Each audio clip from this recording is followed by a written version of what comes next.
자, 그 다음에 이제 우리가 수출이 호조라고 그러잖아요. 수출이 호조. 수출에도 되게 반도체. 제가 이건 지난번에 게시판에다도 글을 올렸죠. 1월 23일 날에 일본에서 그러니까 일본의 수출액 추계가 나옵니다. 엔화 단위로. 그래서 그 당시 뭐냐면 정부 청와대 당국자라든가 민주당 대변인 내서 와가지고 언론 뭐 등등 해가지고 심지어 한국무역협회 등등 해가지고 일본 추월했다 막 그랬었어요. 제가 그때 뭐라 했습니까? 헛발질이다 그랬죠. 예? 그래가지고 일본이 세계 5위니까 우리가 세계 5위가 됐다.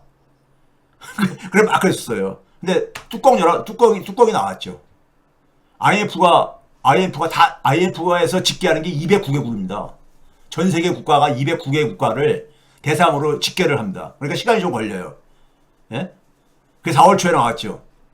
예? 나왔어. 여러분들 한국무역협회 들어가게 되면 IF 자료를 갖다 그대로 옮겨놓고 있습니다. 한국무역협회가 확인할 수 있어요. 거기 보게 되면 25년도에 우리나라 수출 증가율이 10대 수출국이요. 10대 수출국 중에서 우리나라 꼴찌했어요. 3.8%로. 예? 꼴찌했다고. 10개 국가 중에서. 예? 반도체가 그렇게 잘 나갔음에도 불구하고요. 예? 일본도 순위가 한 계단 미끄러졌습니다. 우리나라는 두 계단 미끄러졌고. 근데 일본보다도 더 낮아요. 수출 증가율이. 근데 일본을 추월했다고 막 미리 빰빠라를 울렸었으니 일본에서 속으로 얼마나 비웃었겠냐고.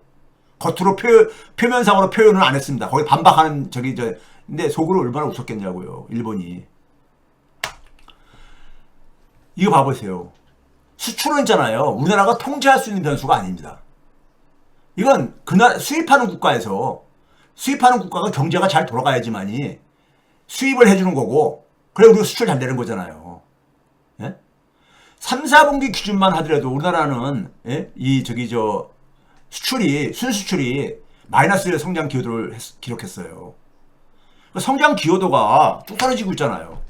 우리나라 세계 시장에서 한국 수출의 점유율이요, 2018년을 마지막 해로 3% 밑으로 뚝 떨어져가지고 추세적으로 계속 하락하는 상황입니다. 우리나라 수출이 지금 그러니까는 굉장히 위기로 내몰리고 있는 거예요. 내몰리고 있는 거야. 근데 수출은 호조라고 표현을 해. 대통령님조차도. 예? 이게 참모들이 제대로 그러니까 정보를 어널리시는 거야. 예? 반도체 수출액만 역대 최대 이거만 가지고 그거 하면서요. 예? 이게 IMF의 세계 무역 통계의 자료들입니다. 예? 우리나라 2011년도부터 2018년도까지 3%대를 그랬었어요. 근데 3% 밑으로 떨어졌어. 예? 우리나라 수출 경쟁력이 이렇다고요. 자, 이거 봐보세요. 한국이 일본을 만약에 추월한다면 뭐냐면요. 결과는 일본 하락의 결과인 겁니다. 우리가 잘 돼서가 아니라 일본이 더 빨리 떨어져가지고 지금 일본하고 한국이 거의 붙었어요. 작년에 일본이 6위 했고 우리가 8위인데 거의 붙어버렸어. 예? 한 300억 달러 정도 차이가 나가지고요. 세계시장 점유율은 이게 세계시장 점유율인데 거의 붙었어요. 이제. 예? 붙어버렸다고요. 자, 그 다음에 이제 이거 봐보세요. 우리나라가 제가 그랬잖아요. 여러분들. 예? 우리나라는 2011년부터 FTA를 공격적으로 추진합니다. 왜 그런지 아세요? 2011년 이후부터 수출이 막 떨어지거든. 그러니까 속이 타가지고 FTA를 추진하게 되면 그 당시 FTA 추진하는 거 가지고 경제신문들에서 우리나라 경제 영토가 확장된다. 막 이렇게 막 지금 빵빠라 울고 막 그랬었어요. 근데 이거 봐보세요. 2011년 이후에 우리나라의 수출 증가율이 세계 수출 증가율보다도 더 낮아집니다. 그 전에는 우리나라가 더 높았었어요. 세계 평균보다. 성장률도 그 결과로 더 높았었어. 우리나라가요. GDP 증가율도. 근데 2011년 이후부터 수출 증가율도 낮아지고 성장률도 낮아집니다. 예? 이게 왜 그런 거예요? 이제 이런 상황에서 왜 그런 거예요, 이게요? 이게 대외 의존적인 경제 구조의 역설인 거야. 예? FTA를 굉장히 공격적으로 합니다. 2011년 이후에 한미 FTA도 우리가 이명박 때 다시 2차 해가지고 그가 된 거고 다 그 이후에요. 커다란 나라들하고 한 게. 예? 우리가 FTA 통상본부에 거기 홈페이지 가면 다 나와 있으니까 한번 봐보세요. 2011년 이후 우리나라 수출 순위가 정체된 배경입니다. 네? 작년도에 8위였어. 우리나라가 한때 좋았던 게 6위까지 올라갔다가 2024년도에 네? 이것은 사실잖아요. 사실은 그 10위권에 있는 10위에서 한 20위권에 굉장히 약진을 합니다. 그러니까 세계 경제력이 좀 분산되는 거예요. 중국의 결과가 아닙니다. 이거는요. 10위권에 있는 나라들이 약진을 해요. 대표적인 게 멕시코 같은 경우입니다. 멕시코 나프타 북미 자유무역장면에서 예? 1994년 소위 말 WTO 무역기구가 출범하기 바로 전에죠. 그때만 해도 16위였었습니다. 멕시코가요. 근데 작년에는 10위까지 올라왔어요. 작년 재작년에 10위까지 올라왔어요. 계속 이제 순위가 상승하는 이런 추세에 있는 이런 나라들이 10위권 밖에 됐던 나라들이 이런 약진이고요. 팬데믹 이후에는 격차가 더 확대됩니다. 맨 끝에 21년부터 25년 봐보세요. 우리나라 수출 증가율하고 세계, 한국을 제외한 나머지 세계의 수출 성장률의 격차가 그 이전 2011년부터 25년에서는 한 0.8%포인트 차이 났는데 이제는 얼마나 벌어집니까? 1.3%포인트로 벌어져요. 수출 증가율이요. 그 결과로 성장률도 이렇게 더 벌어지고요. 성장률도요. 자, 그 다음에 또 하나가 나온 게, 이 조세 체계가, 아까 제가 했잖아요. 민곤국빈이라고 했잖아요. 가계가 가난해지니까 국가도 가난해진다. 예? 민곤국빈. 이게 조선 말에 그러니까는 하나의 사회개혁에 그러니까는 하나의 이 과제로서 개혁 사상가들이 주로 제기했던 하나의 문제를 담아낸 표현입니다. 백성은 하루하루가 공공해지고 국가는 그러니까 재정이 갈수록 그러니까는 빈곤해지고, 예? 예? 그래서 왜 이렇게 됐느냐? 이것도 조세 체계가 잘못된 결과죠. 즉 정치가 제대로 안 돌아가는 거예요. 정치가. 이런 기사가 나왔죠. 이번에 이제 그러니까 우리가 그 결산 보고서 나오고 난 다음에 나온 다음에 그 우리나라 이제 그러니까 뭡니까? 국가 채무가 그러니까 1,300조가 넘었다. 그다음에 재정 적자는 그러니까는 세수 결손도 없었는데 100조가 넘었다 이거예요. 2020년 이후에 계속해서 100조대가 계속해서 지속되고 있다 이거예요. 예? 이런 기사가 나왔었어요. 그런데 이 문제와 관련해서 여러분들 제가 또 과거에 얘기했지만 이건 봐보세요 한번요. 윤석열 정권 때 재정이 파탄 났었습니다. 이재명 정부가 7개월 지난 거니까 작년 12월 달까지로 기준으로 하게 되면요. 예? 재정 적자가 작년 12월 달까지 7개월 동안에 50조 원이 발생했어요. 재정 적자가요. 그런데 윤석열 정권 때 한 63조 원이었었고 문재인 정권 때 한 36조였었어요. 재정 적자가. 예? 7개월 기준으로요. 환산하게 되면요. 그런데 이거 봐보세요. 이게 오렌지 색깔 막대기가 재정 적자, GDP 대비 재정 적자입니다. 3% 이내에서 관리한다. 즉 마이너스 3%, 마이너스 3.0보다 작게 유지한다는 얘기잖아요. 예? 마이너스 3이 팬데믹 이전에 넘어섰던 때가 2009년도 글로벌 금융이 터지는 고해였었습니다. 마이너스 3.4%. 그거 하나뿐이 없었어. 그리고 팬데믹 이후에는 계속해서 마이너스 3%를 넘어서 버리죠. 마이너스 5.4에서 시작해서 작년에 마이너스 3.9를 기록했으니까요. 예? 그러니까 우리가 2020년과 21년은 코로나 팬데믹이 있었으니까 그래서 치고, 예? 근데 22년부터 23, 24, 25년에도 이게 거의 고착화되고 있어. 재정 적자가. 그 결과 국가 채무도 계속해서 악화되는 거죠. 그 결과로요. 그럼 왜 이렇게 됐느냐?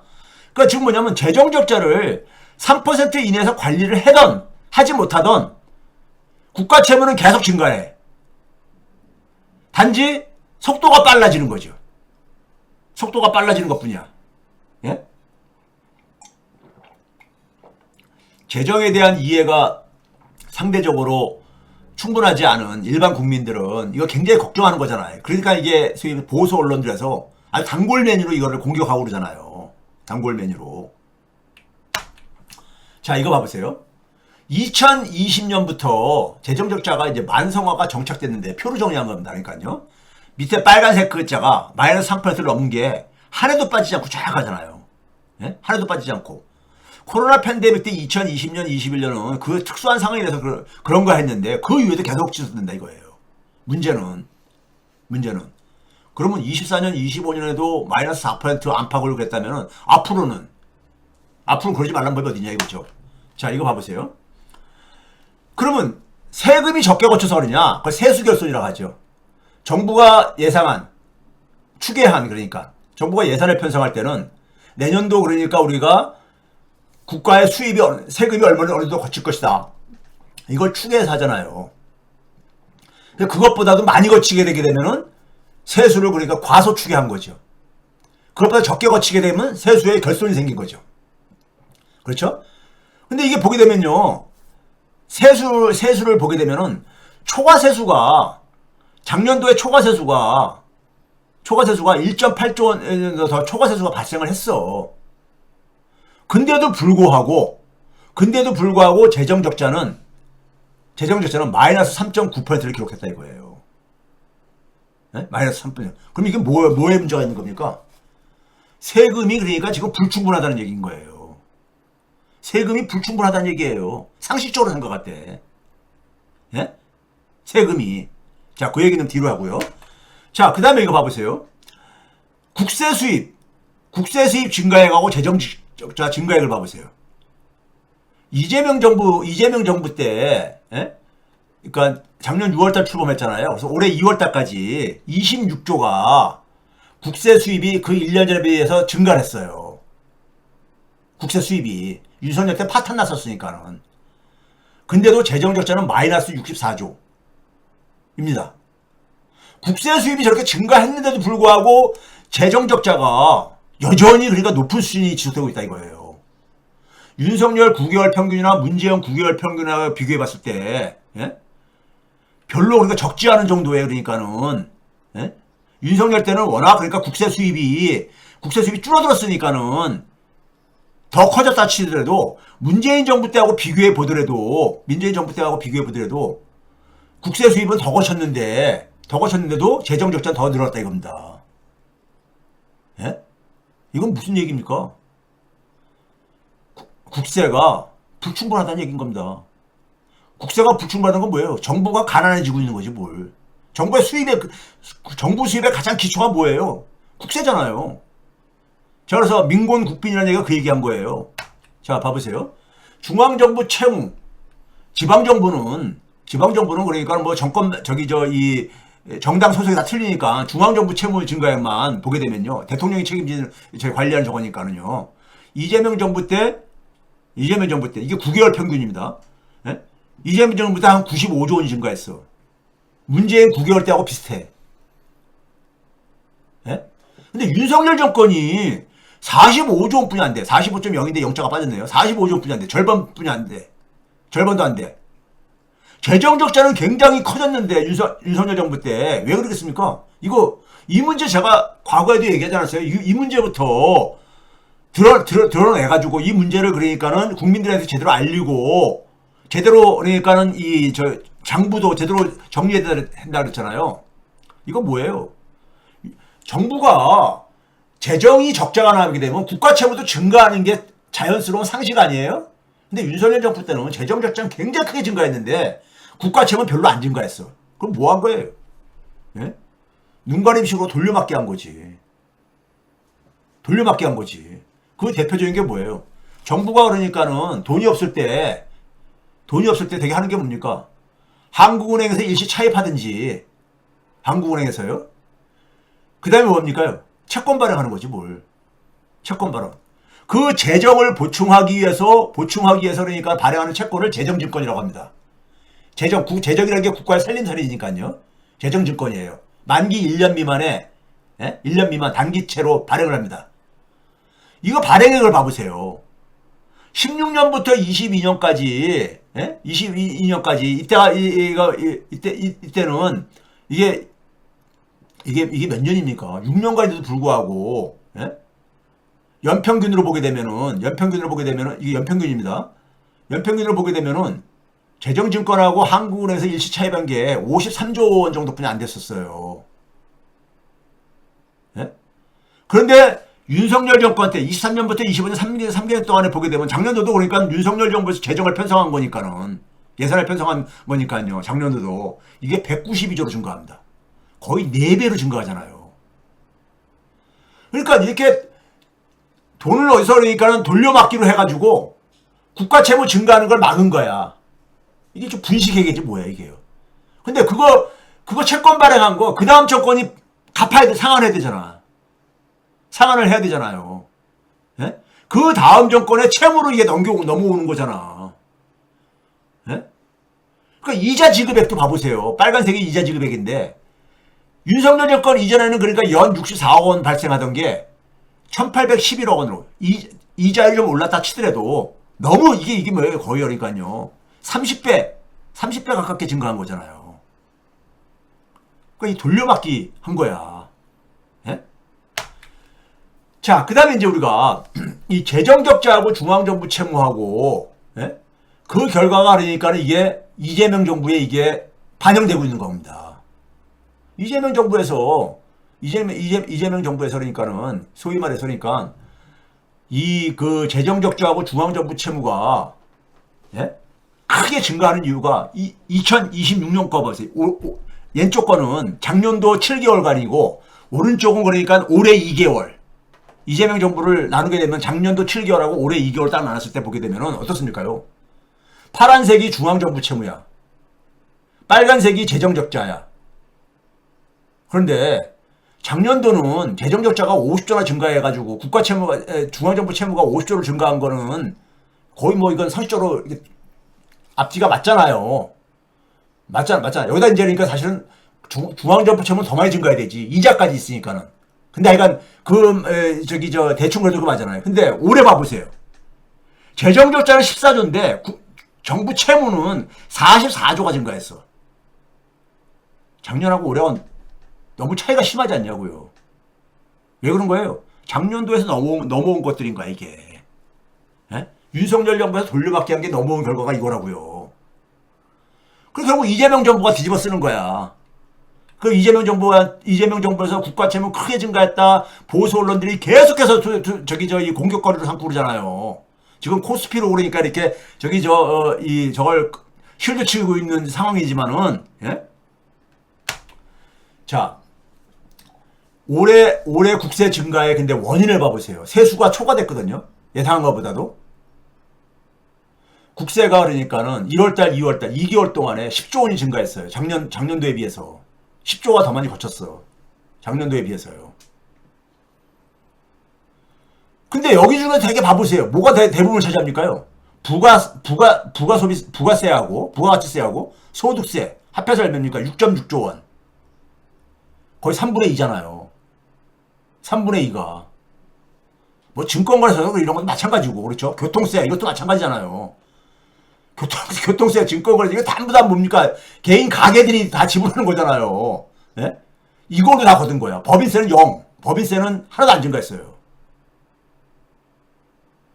결국은 작년보다 국세가 많이 증가했다. 그래서 이 조세 체계도 정상화된다 하는데 정상화의 그 내용을 두드려 보면은 가게가 다 부담한 거야.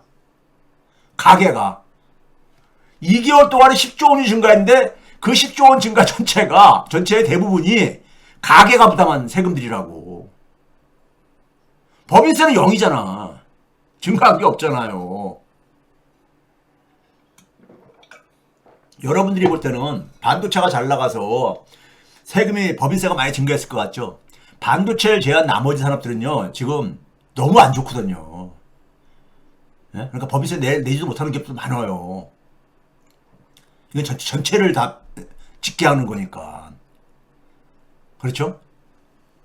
그러니까 전부 다 가게가 부담하는 거야. 근데 대부분 가게는 뭡니까, 지금? 좀비가 되어 있는데. 그러니까, 이거 봐보세요. 그래서 성장률 3%대하고 성장률 2% 밑으로 떨어졌었던 기간을 비교해보게 되면요. 6년간, 팬데믹 전후 6년이 되는 거예요. 재정 지출이 팬데믹 전 6년이 더 재정 지출을 많이 했어요.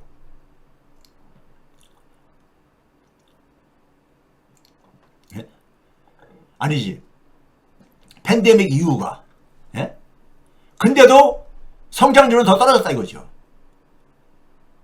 그 얘기는 뭐예요? 지난번에 방송에 얘기했듯이 재정을 확장 재정 쓴다고 해가지고 성장률 올라가지는 거 아니라 이거예요. 그것만 가지고 안 된다 이거예요. 어떻게 재정을 쓰느냐가 문제라 이거야. 재정을 어떻게 사용하느냐가 문제다 이거예요.